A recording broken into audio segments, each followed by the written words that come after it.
యాదాద్రి భువనగిరి జిల్లా Aleru guest house లో మాజీ ఎమ్మెల్యే గొంగిడి సునీత మహేందర్ రెడ్డి మీడియా సమావేశం నిర్వహించారు. ఈ సందర్భంగా ఆమె మాట్లాడుతూ, దేశంలో జాతీయ పార్టీలైన బీజేపీ, కాంగ్రెస్ ప్రాంతీయ పార్టీలు ముందుకు రాకుండా కుట్రలు చేస్తున్నాయన్నారు. ముఖ్యంగా ప్రధాని నరేంద్ర మోదీ ఉత్తర భారతదేశంలో ప్రాంతీయ పార్టీలను బలహీనపరిచే ప్రయత్నం చేస్తుండడమే కాక అదే ధోరణిని ఇప్పుడు తెలంగాణలో అమలు చేస్తున్నారని పేర్కొన్నారు. ఈ నేపథ్యంలో కేటీఆర్పై పెట్టిన కేసులు కూడా రాజకీయ కుట్రలో భాగమేనని, బీజేపీ ఒకవైపు, కాంగ్రెస్ మరోవైపు కలిసి బీఆర్ఎస్ ను అణగదొక్కడానికి ప్రయత్నిస్తున్నాయని వ్యాఖ్యానించారు. దీనికి భయపడేదేం లేదు. బీఆర్ఎస్ పార్టీ ఎక్కడ కూడా ఎప్పుడు కూడా తప్పు చేయలేదు, రేపు భవిష్యత్తులో కూడా చేయదు. అసలు రేవంత్ రెడ్డి గారు ప్రభుత్వంలోకి వచ్చినప్పటి నుంచి కుట్రలు చేస్తా ఉన్నాడు. అటు కేసీఆర్ గారిని టార్గెట్ చేయడం, కేటీఆర్ గారిని టార్గెట్ చేయడం, ఎటుపెట్టి బీఆర్ఎస్ నువ్వు మనం ఇబ్బంది పెడితే మనం ఆ స్థలాన్ని ఆక్రమించుకోవచ్చు, రూరల్ ఏరియాలో రేపు భవిష్యత్తులో ఇబ్బందులు రాకుండా చూసుకోవడానికి ఆయన చేస్తున్న ప్రయత్నం.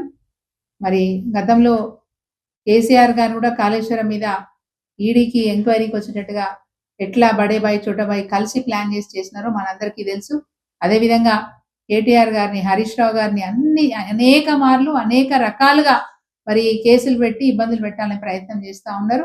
గతంలో మనందరికీ తెలుసు, కవిత గారిని కూడా కావాలని కేసీఆర్ గారిని మానసిక శోభ గురి చేయాలనే ఉద్దేశంతో కవిత గారిని 5 నెలల 11 రోజుల పాటు జైల్లో ఉంచున్నారు.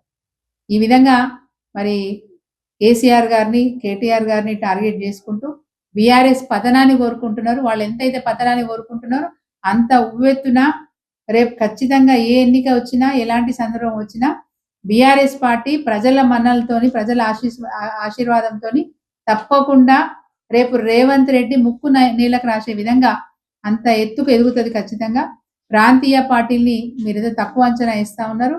ఈ ప్రాంతీయ పార్టీ వల్లనే తెలంగాణ రాష్ట్రం సిద్ధించింది. ఈ తెలంగాణ రాష్ట్రం సిద్ధించింది కాబట్టే ఆయన టీపీసీసీ అధ్యక్షుడిగా మారి ఆ తర్వాత ఇలా ముఖ్యమంత్రి అయ్యాడు.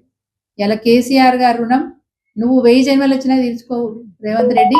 అంతకోవచ్చు అన్ని రంగాలలో మరి తెలంగాణ రాష్ట్రాన్ని అగ్రస్థానంలో ఉంచిన కేసీఆర్ గారు కావచ్చు, తెలంగాణ ప్రజలు ఎప్పటికి కూడా వాళ్ళని మర్చిపోరు. ఈ చరిత్రహీనులైనటువంటి రేవంత్ రెడ్డి గారు ఈరోజు చంద్రబాబు నాయుడు చెప్పినట్టు ఆడుతున్నాం. అటు నరేంద్ర మోడీతో ఒప్పందం చేసుకొని కేటీఆర్ గారిని ఇబ్బంది పెట్టే ప్రయత్నం చేస్తున్నాం. మీరు ఎన్ని ప్రయత్నాలు చేసినా తప్పకుండా కేటీఆర్ఏ కడిగిన ముత్యం లాగా బయటకు వస్తారు. మీరు ఎన్ని కక్షలు చేసినా చెల్లవు. అదేవిధంగా రేపు స్థానిక సంస్థల ఎన్నికలలో కూడా ఖచ్చితంగా తెలంగాణ రాష్ట్ర వ్యాప్తంగా